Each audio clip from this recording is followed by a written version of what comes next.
2 minute भी कोई नहीं बोली जाती, उड़े आ जाए फिर बाहर जाती।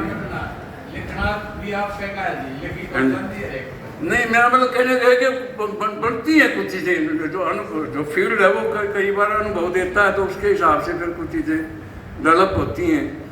और मुझे लगता है कि आने वाला जो टाइम है सब का गाना भी बंद है, या बता दूँ कदे बहम हो इस चीज़ का कि भाई हम तो नहीं छूट जाएंगे।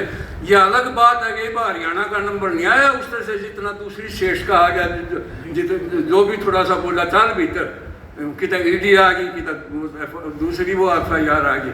हरियाणा का भी नंबर आने वाला है, हो सके 3 महीने पाछा आपने सुनना पड़ेगा डॉक्टर दैया भी गया ईडी में। तो ये हमला बहुत ज़्यादा ज़बरदस्त होना है, और मैं कहता हूँ उस हमले का हम उतनी ताकत के साथ अगर मुकाबला करेंगे तो जीतांगे। पहले भी लड़े हाँ जीते हाँ, अभी भी लड़ांगे जीतांगे, इन्हीं शब्दों के साथ।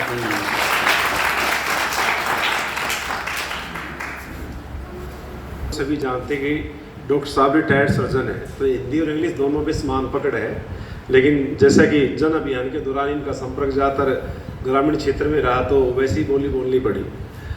तो अब मैं निवेदन करूंगा बिमला गणगस जी से, जो जनवादी महिला समिति से भी है और हमारे जिला भिवाड़ी की कार्यकारिणी सदस्य भी है, वो भी समय का ध्यान रखते हुए, क्योंकि हम we are running of time. साथियों, आज का जो ये प्रोग्राम है, हम जनवादी महिला समिति में ज़्यादा समय बिताते हैं, और मैं आज थोड़ा सा प्रसन्न भी है ये मेरा उस रूप में। डॉक्टर दयानंद जी आए हुए हैं, जो मेरे बहुत बड़े साथी हैं, और इनसे मैंने बहुत कुछ सीखा भी है। आज यहाँ साइंस के ऊपर मैं अगर बोल रही हूँ तो मैं अपने आप को ये मानती हूँ कि डॉक्टर दयानंद जी का जो हमारा योगदान रहा है वो बहुत सराहनीय है। उसके अलावा मैं एक बात पूछना चाहती हूँ जी, आज जो पढ़े लिखे हैं, लेक्चरर हैं, डॉक्टर हैं, हमारी महिलाएं नहीं, साथ में पुरुष भी। देखिए, एक कान ना लेके आते हैं आजकल घरों के अंदर, एक कान ना चलता है, उस घर के अंदर वो अकेली महिला नहीं है, उस घर के अंदर वो पुरुष साथी भी है। अगर वो कान ना किसी ने पार तारे है तो ये क्या है, ये पूछना चाहते हैं। अगर वो कान ना अगर किसी को पार उतार रहा है और वो उसकी मानसिकता को ये कह रहा है कि PhD वाली लड़की पेपर देने जावे और उसके कपड़े धो के उसको खाना खिलाती है और फिर पेपर देने जाती है, मतलब ये क्या है, कहाँ जाएगा ये अंधविश्वास। हम ये कहना चाहते हो कैसे इसका मुकाबला किया जाए, खासकर हमारी महिलाओं के अंदर भी और जो नौजवान बेटियां हैं उनके अंदर भी। देखिए, अगर साइंस है तो घर को भी सही दिशा में लेके जा सकते हैं, सही चला सकते हैं, लेकिन ये पर्सन है मेरा, उनसे कैसे पीछा छोड़े। धन्यवाद सर। धन्यवाद बिमला जी का। और डॉक्टर दयानंद सिवाज जो हमारे दाई तरफ बैठे हैं, अस्वस्थ होते हुए भी अभी हमेशा हमारे बीच में आते हैं। मैं भी उन्हीं की प्रेरणा से ज्ञान विज्ञान आंदोलन में आया था। तो मैं निवेदन करूंगा मनीषा जी से, जो हमारी राज्य कार्यकारिणी सदस्य हैं, मार्गदर्शन में चलता है, वो भी आए अपनी बात रखें। साथियों, समय बहुत कम है पर मैं एक आध बात कहना चाहती हूँ। एक तो ये कि हमारे सामने जिस तरह से आदर्श राजनीति प्रस्तुत कर रही है और हम उसको बिल्कुल आंख मूंद करके अपनाते चले जाते हैं। अभी बहुत सारे साथी जानते हैं कि सोशल मीडिया पे जितना कुछ कुत्सित प्रचार चलता है, रामलला आएंगे, रामलला आ गए, मोदी जी राम को ले आए, और इस तरह की इतनी सारी चीज़ें हैं कि जिस पे आप लगातार चल रहे हैं। आपने कलश यात्राएं भी देखी, और हर आचरण, हर चीज़ ये कही जाए कि जैसे झूठ को आपने 100 बारी बोल दिया तो वो सच की स्थापित हो गया। जिसे हम कह रहे हैं कि पोस्ट ट्रुथ का समय है, मतलब सच की बात तो जा चुकी है, अब सच के बाद जो कुछ है उसको माना जाएगा।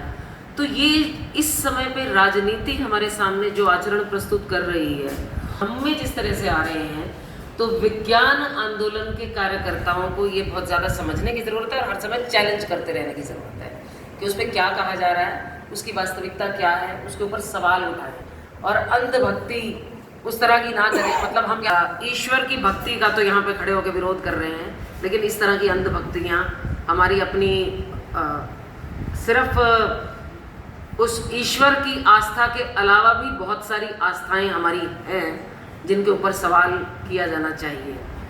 और दूसरी बात ये कि विज्ञान का मतलब ही यही है कि आंख मूंद के किसी की बात का विचार नहीं करना, उसकी बात में हाँ में हाँ नहीं मिलानी। तो हम लोग जब समाज के विकास के बारे में बात कर रहे हैं, अभी डॉक्टर साहब ने भी जिक्र किया, प्रमोद भी जिक्र कर रहे थे कि हमारे जो संवैधानिक मूल्य हैं, उन संवैधानिक मूल्यों को आगे बढ़ाने के लिए हम लोगों को क्या चाहिए कि उनको देखें, समानता का जो भाव था वो कैसे स्थापित हो सकता है और अब उसे किस तरीके से तोड़ा जा रहा है, वैमनस्य कैसे पैदा किया जा रहा है। इन चीज़ों के बारे में अगर हम नहीं सोच पाते तो हम जितनी मर्जी चर्चाएं कर लें वो हमारी अधूरी रहेंगी। विज्ञान आंदोलन के कार्यकर्ता के लिए ये दूसरी ज़रूरी बात है। और तीसरी और बहुत ही महत्वपूर्ण बात जो मैं समझती हूँ, ये मोबाइल के ज़माने में हम सबकी जेब में मोबाइल आ गया, छोटा बड़ा महंगा सस्ता हर तरीके से, और इसने हमारी मति को भ्रष्ट कर दिया काफ़ी ज़्यादा। मतलब इससे लाभ तो हुआ है, ये मानने वाली बात है कि हम बहुत सारे साथियों ने यहाँ से उसको लाइव कर दिया, लेक्चर को रिकॉर्ड कर लिया, उसको सुन लेंगे, एक लाभ भी है। लेकिन हमारी जो एकाग्रता है, एकाग्रता का स्पैन बहुत ज़्यादा घटा दिया है इसने।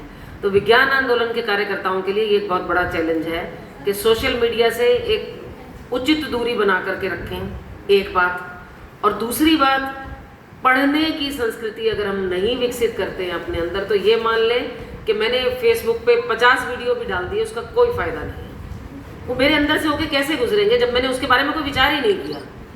उसके बारे में 2 बारी 4 बारी 6 बारी पढ़ना पड़ता है। एक लेक्चर एक बारी में जितना हमने सुना, उसका कुछ 5-7% होगा जो शायद हमें अगले महीने तक याद रहेगा, अगले साल तक हो सकता है उसकी सिर्फ एक ही बात याद रहे। तो हमें अपने लिए पढ़ने का काम जो है ज्ञान विज्ञान आंदोलन के कार्यकर्ता को करना पड़ेगा। वैज्ञानिक मानसिकता बढ़ाने के लिए ये बहुत ज़्यादा ज़रूरी है। बहुत सारी बातों पे अलग अलग साथी बहुत कुछ आगे भी कहेंगे। धन्यवाद। धन्यवाद मनीषा जी। इससे पहले कि मैं अंतिम टिप्पणी लूँ, तो मीनाक्षी ने जो सवाल किया था वो निवेदन है प्रोफेसर प्रमोद गौरी जी से कि उस सवाल का जवाब दे दें। उसके बाद प्रोजेक्ट तैयार हैं।